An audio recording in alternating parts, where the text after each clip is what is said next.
के नेता एक कमरे में बैठ गया है, वहीं पर दारू मांस खाते हुए वो अपना बजट का बांट फाड़ कर लेंगे, वहीं से ऊपर ही सारा हिसाब किताब लिखकर भेज देंगे। ये होता है। उससे कहा क्या करना है आपसे पूछा नहीं जाता है। लेकिन जनता राज में ऐसा नहीं होगा। जनता राज का मतलब है जनता जो कहेगी वही होगा। इसके लिए हम सब एक उदाहरण भी देते हैं। बहुत सारी बातें हमारे मित्रों ने बता दी है, लेकिन एक छोटा उदाहरण देते हैं प्रत्यक्ष लोकतंत्र का। जैसे आपके गौ पालिका में कैसे व्यवस्था, जनता राज कैसे आएगी? तो जनता राज के लिए मान लीजिए ये कोई केंद्रीय स्तर पर ही होगा, ऐसी बात नहीं। हर एक गौ पालिका, हर एक नगर पालिका जनता राज खुद लागू कर सकती है। सामुदायिक स्वराज खुद लागू कर सकती है। उसका उदाहरण मैं देता हूं। अभी बजट आता है, आपको कोई पूछता नहीं कि वो कितना खर्च करना कहाँ पड़ता है। वृद्ध भत्ता कितना देना है, बेरोजगार भत्ता कितना देना है, उसे रोजगारी लाना है, उसे पुल बनाना है, उसे स्कूल बनाना है, उसे अस्पताल खोलना है, ये आपसे पूछा नहीं जाता है। और नेता को मतलब है कि उसको ठेकेदारी कहाँ देने से ज्यादा पैसा लाभ होगा, कहाँ ज्यादा कमीशन मिलेगा, वही काम वो करते हैं। लेकिन जनता राज आने पर क्या होगा, हर एक घर को, हर एक मतदाता को एक सिम कार्ड, मान लीजिए उदाहरण के लिए सिम कार्ड दिया जाएगा।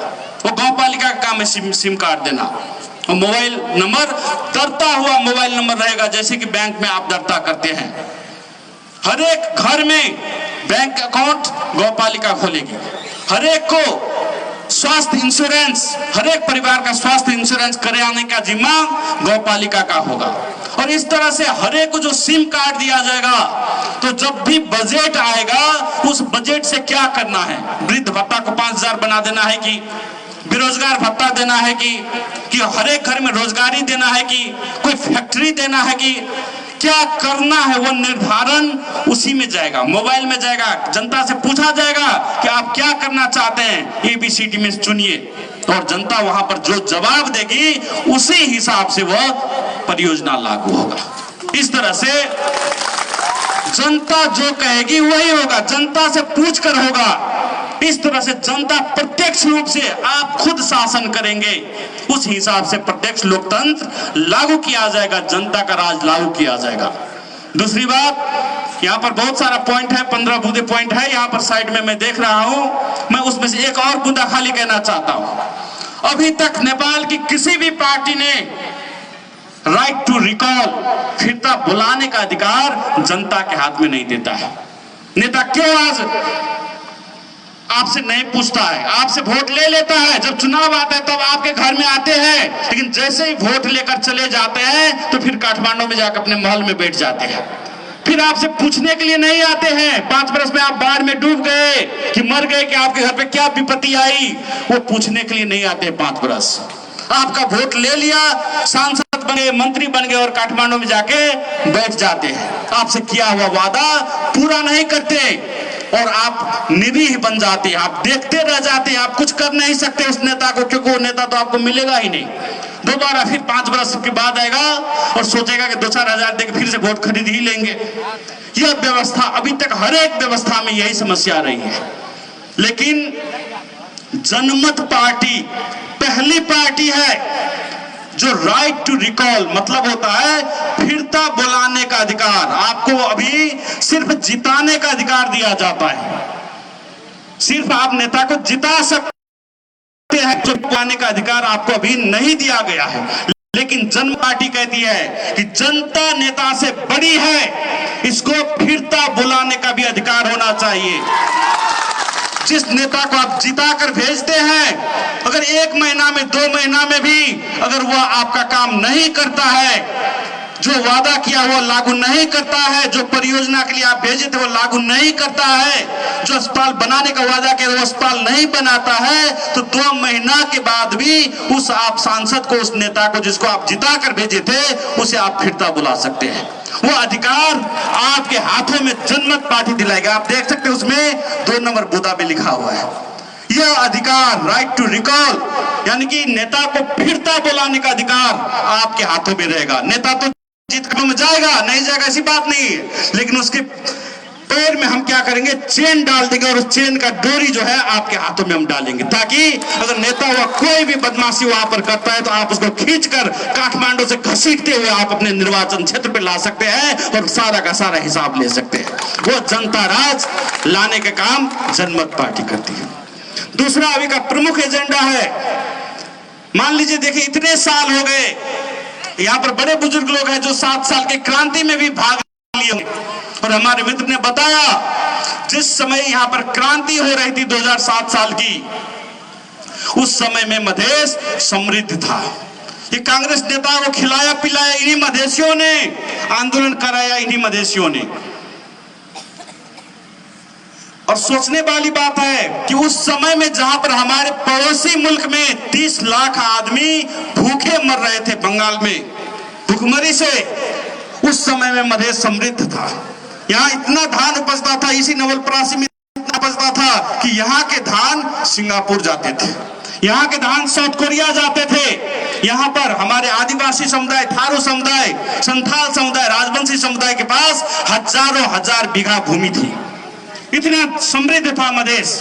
लेकिन आज क्या हो गया, आज 70 वर्ष के बाद देखिए, जो थारू लोगों के पास हजारों बीघा की भूमि थी आज भूमिहीन हो गए, वे सुकुम्बासी बन गए हैं। और थारू समुदाय के लोगों को, आदिवासी समुदाय के लोगों को, मधेसी समुदाय के लोगों को जबरदस्ती पकड़ पकड़ कर मुद्दा लगाया जाता है।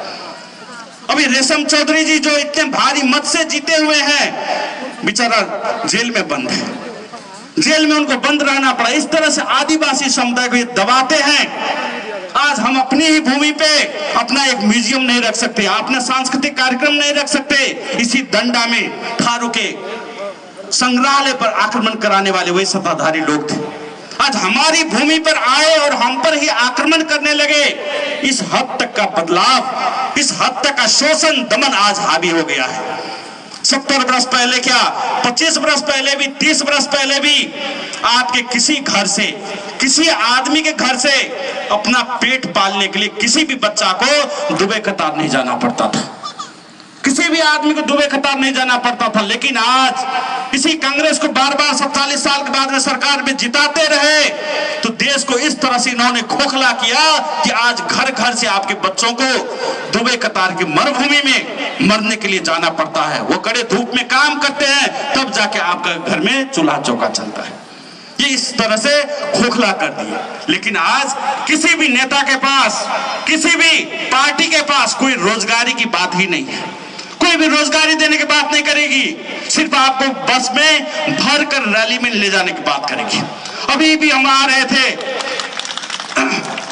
तो कुछ युवा सब कांग्रेस की झंडा लगाकर जा रहे थे। हमको ताज्जुब लगता है कि आज भी मधेश में कांग्रेस नाम की कोई जीव अभी भी बचा है।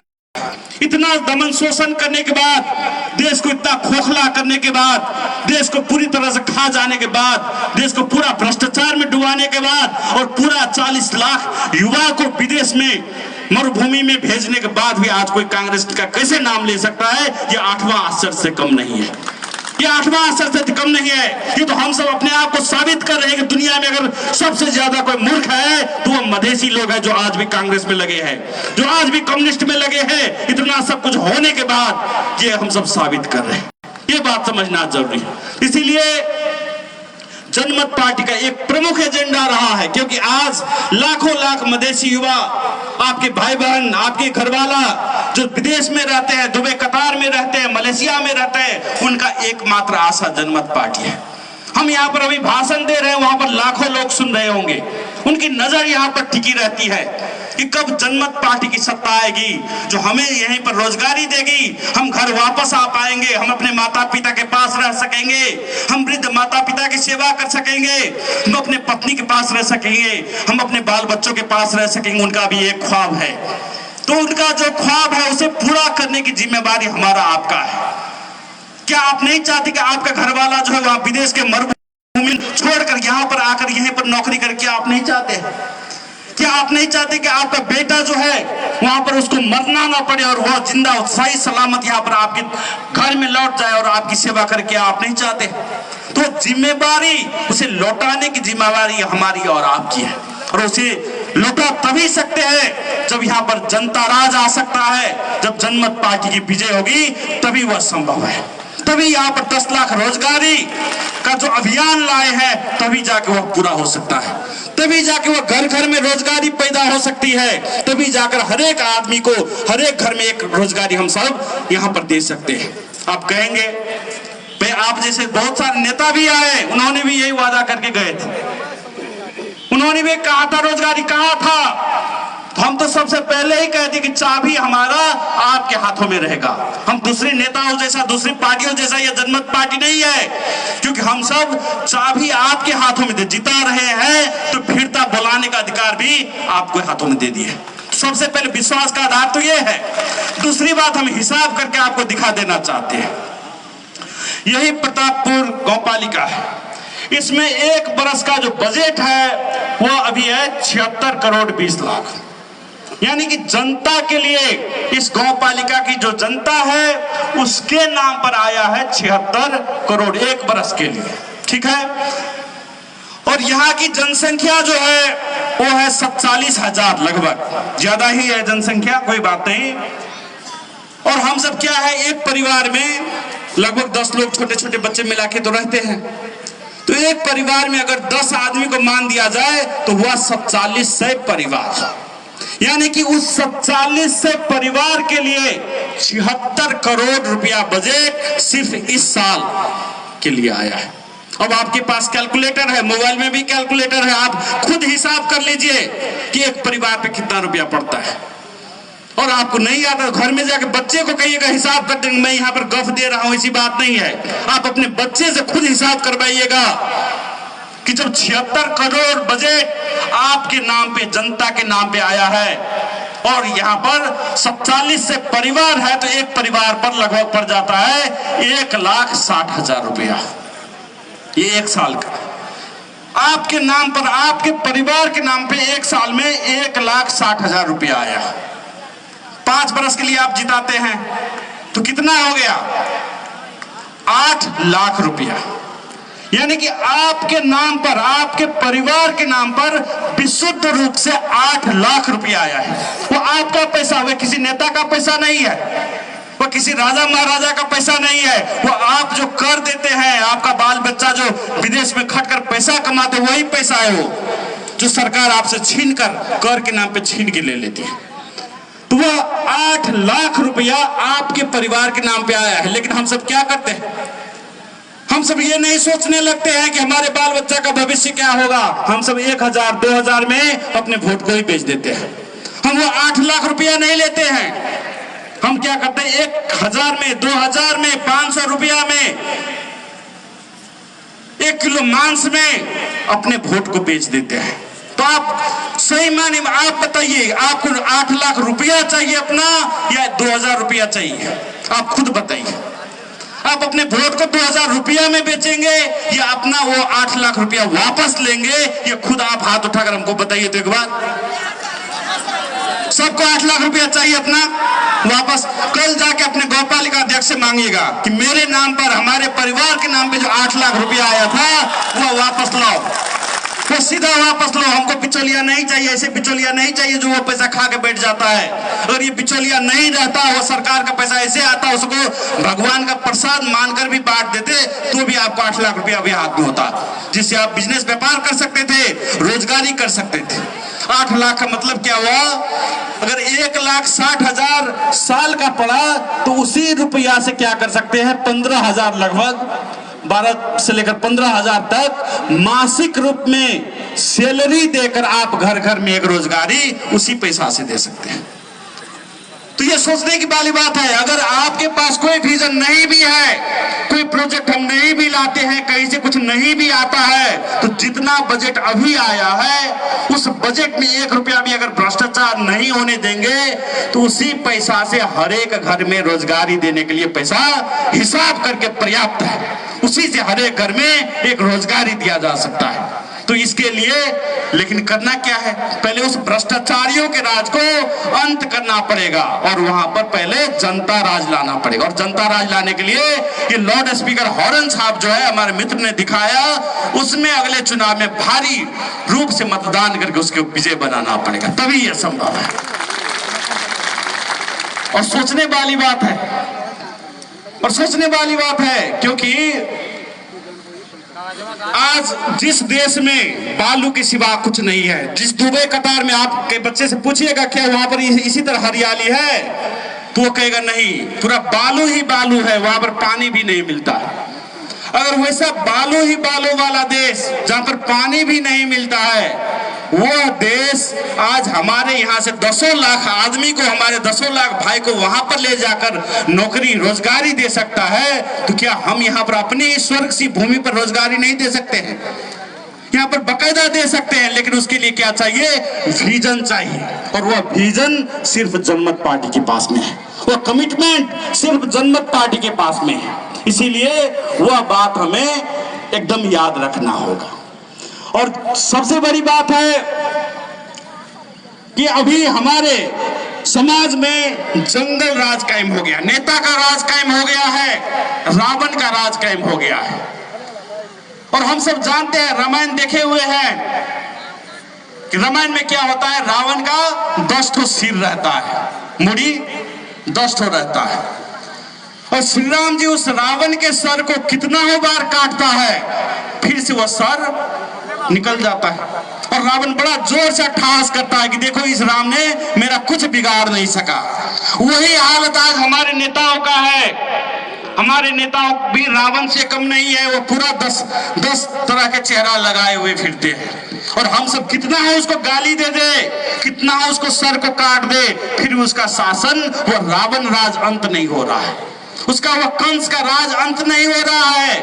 और हमने रामायण में देखा था वो क्यों नहीं अंत होता है, क्योंकि रावण का जो है प्राण कहां बसता है? नाभि में। रावण का सर कटने से इसीलिए उसकी मृत्यु नहीं होगी, क्योंकि उसका प्राण जो है नाभि में बसा रहता है।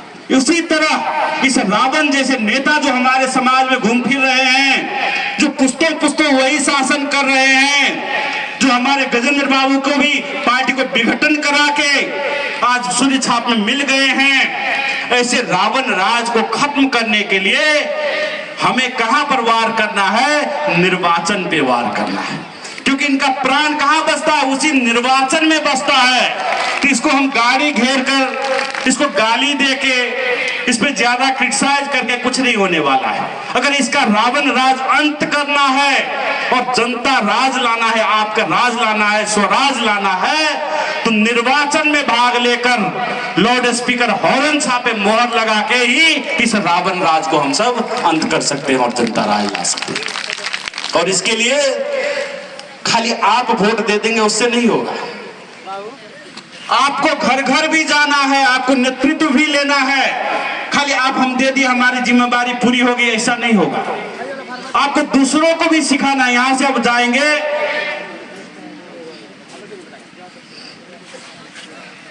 यहां से अब जाएंगे आप, तो ये नहीं कि खाली मैं डाल दूंगा हो गया, नहीं, उससे आपके बाल बच्चे विदेश से लौट के नहीं आ जाएंगे, उससे आपका बाल बच्चा का भविष्य यही नहीं बन जाएगा।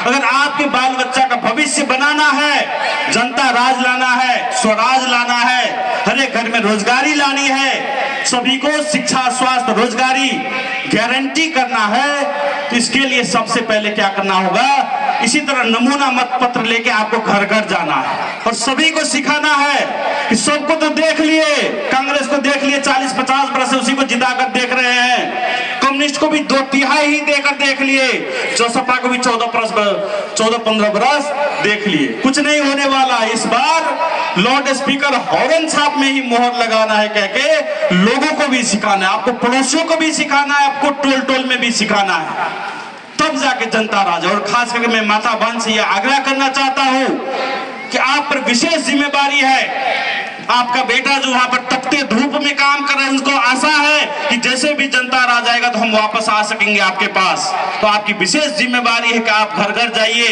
आंगन में जाइए, लोगों को सिखाइए कि जनता राज इस बार लाना है, घर घर में रोजगारी लाना है। उसके लिए लाउड स्पीकर हॉर्न साहब पे मोहर लगाना है ताकि आपको वृद्ध भत्ता भी मिल सके अच्छे से, 5,000 से ऊपर वृद्ध भत्ता मिले, जो बेरोजगार है उसको बेरोजगार भत्ता मिले, या हर एक घर में एक रोजगारी ही मिले, उसके लिए जरूरी है।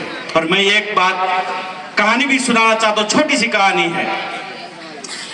इसी तरह गेहूं के खेत था, गेहूं के खेत में कुछ चिड़िया अपना बच्चा दिए थे और गेहूं क्या हुआ, फसल तो पक गया धीरे धीरे। तो वहां पर किसान आया घूमते घूमते और देखा कि नहीं गेहूं पकने लगा है, तो कहा कि नहीं अब मजदूर लगा के इसको कटवाना पड़ेगा। यह बात तो चिड़िया का बच्चा सुन लेता है, और चिड़िया का बच्चा जब सुन लिया तब जब उसकी माता जब आई उड़ के, तो वो कहते माता आज तो किसान आया था खेत में, कह रहा था इसको फसल को कटाना पड़ेगा, तो यहाँ से तो भागना पड़ेगा हम सबको, चलो दूसरी जगह जाते हैं। तो उसकी माता कहती नहीं घबराने की कोई बात नहीं, किसान ने ये नहीं कहा कि भाई किसी मजदूर को लाके कटाएंगे, इसीलिए अभी ये नहीं काटेगा। फिर दूसरे दिन आया किसान, घूमते घूमते देखा गेहूं थोड़ा ज्यादा ही पक गया है, तब कहता नहीं अब घरवाली को बोल के ये फसल को कटाना पड़ेगा। ये बात फिर वो बच्चा सुन लेता है, फिर अपने माँ के पास जाके कहता कि नहीं किसान आया था, कहता था कि घरवाली को बुला के कहेंगे काटने के लिए फसल, अब तो यहाँ से जाना ही पड़ेगा, नहीं तो हमारा जान खतरा में है। तो नहीं अभी भी घरवाली को लाके कटाएंगे बोला है ना, अभी भी नहीं होगा, वास्तव में नहीं हुआ। जब 4-5 दिन के बाद फिर आता है, तब किसान कहता नहीं बाप रे गेहूं तो बहुत जोर से पक गया, अब खुदे कल सुबह आके काटेंगे। और ये बात जब चिड़िया के बच्चा अपनी माता को सुनाती है, तब कहते हाँ इस बार जरूर भागना पड़ेगा यहाँ से, क्योंकि किसान ने क्या कहा है इस बार खुद आएंगे काटने के लिए, मतलब वो आएगा ही, ये बात है। तो आप भी वही निश्चिंत रहिए कि ये सोचेंगे कि वो नेता कर देगा तो काम नहीं होगा, ये सोचेंगे कि वो फलाने आदमी करेगा तो नहीं होगा। आप जिस दिन ये ठानेंगे कि नहीं मुझको ही करना है, मुझको ही ये प्रचार प्रसार करना है, मुझको ही नेतृत्व लेना है, मुझको ही आगे आना है, तभी जाके काम होगा। ये जो सोचेंगे कोई दूसरा आदमी कर देगा, दूसरा नेता कर देगा, जब तक ये प्रवृत्ति रखेंगे तब तक नहीं होगा। इसीलिए मेरी आप सभी से विनम्र प्रार्थना है कि आप सब आगे आए, नेतृत्व ले, जिस स्थल पे होता है, जिस स्तर पे होता है नेतृत्व लीजिए, क्योंकि नेतृत्व लेने पर ही परिवर्तन आ सकता है।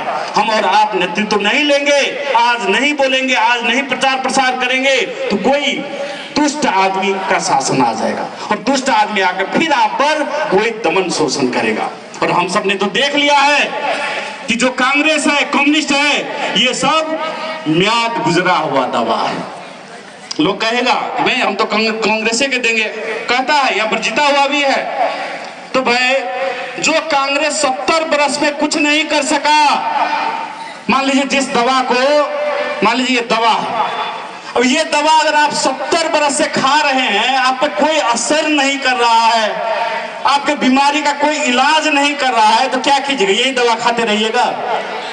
नहीं ना।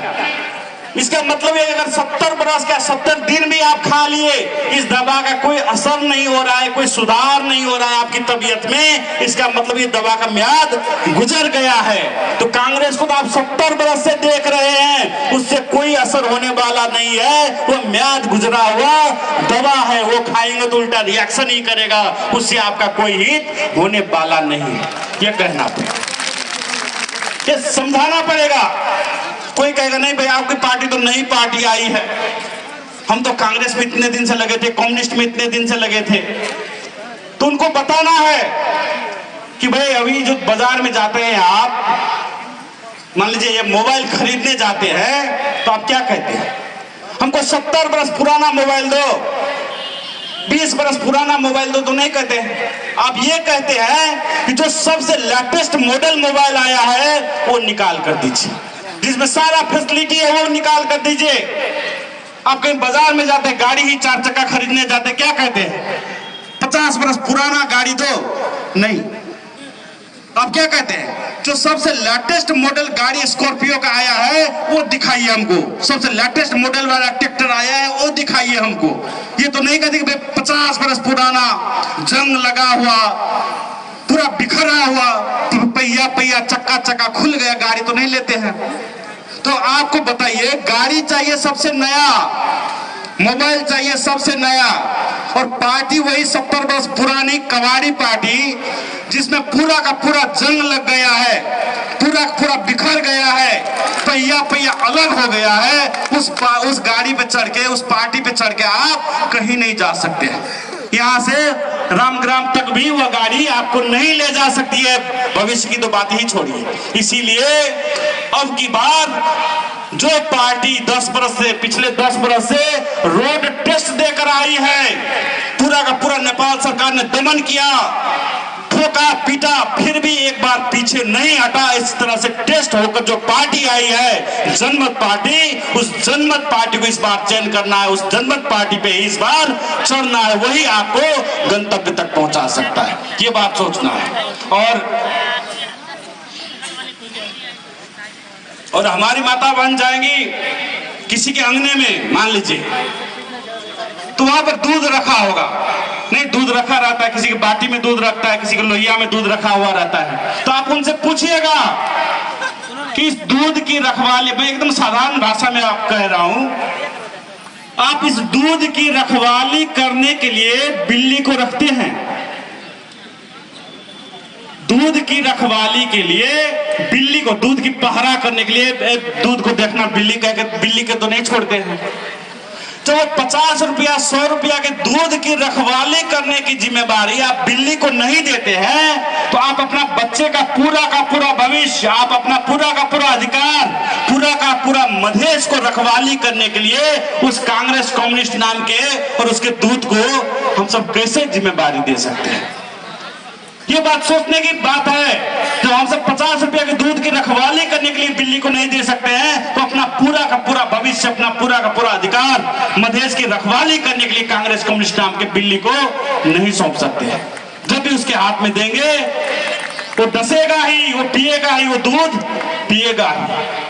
इसीलिए ये एकदम सावधान रहना है कि कांग्रेस कम्युनिस्ट नाम के बिल्ली को जब भी हम मधेश की रखवाली करने के दिए देंगे, यहाँ का हजारों का हजार बीघा जमीन खाएगा ही, हमारा अधिकार हनन करेगा ही, आदिवासी को विस्थापित करेगा ही, आदिवासी पे दमन करेगा ही, मधेशियों का शोषण करेगा ही। ये बात जानना जरूरी है।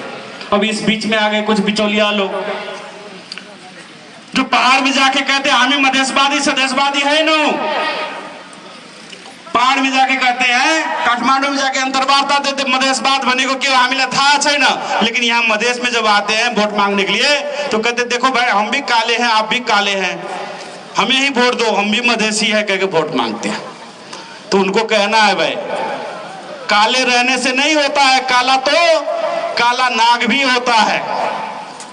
तो आप वही जहरीला कालिया नाग हो, क्योंकि आपको हमने तो 15 बरस से दूध पिलाए, दर्जनों मधेशियों ने आपके लिए बलिदानी दी, लेकिन आप जैसे मंत्री बने तो आप खुद कहते हैं मधेशवाद कहां से, और खुद मधेशियों को मरवाने पे लग गए। हमारे मित्र यहाँ पर राम मनोहर यादव की जो तस्वीर लगी है, इसे मरवाने वाले कोई और नहीं थे, वही जसपा के अध्यक्ष खुद इनको पकड़वा कर, बाकी जिला बर्दिया जिला से पकड़वा कर इनको हिरासत में हत्या करवा दी थी।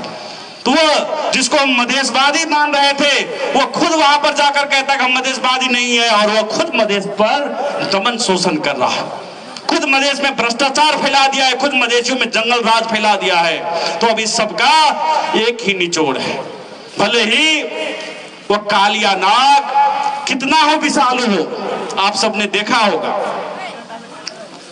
महाभारत में जब यमुना के पानी को पूरा विषाक्त कर देते हैं कालिया नाग, तब वहां पर कृष्ण जी कूदते हैं, जनार्दन कूदते हैं, और आज के जमाना में वो कृष्ण जी का साक्षात स्वरूप, जनार्दन का साक्षात स्वरूप आप जनता है, जनता ही जनार्दन है।